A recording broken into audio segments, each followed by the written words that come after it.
আসসালামু আলাইকুম। ডিউটির পথে প্রতিদিনের মতোই আজও ছুটছিলাম। হঠাৎ খিলগাঁও ফ্লাইওভারে উঠে চোখে পড়ল এই শহরের পরিচিত চেহারা, চেনা রাস্তা, পরিচিত ভিড় আর ব্যস্ত জীবন।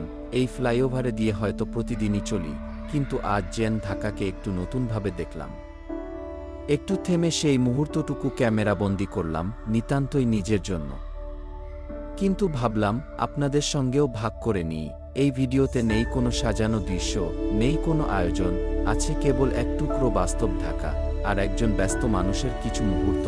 হয়তো আপনার চোখেও একদিন ঠিক এমনই কিছু ধরা পড়েছিল। তাহলে চলুন এই চেনা পথটায় আরেকবার চোখ রাখি।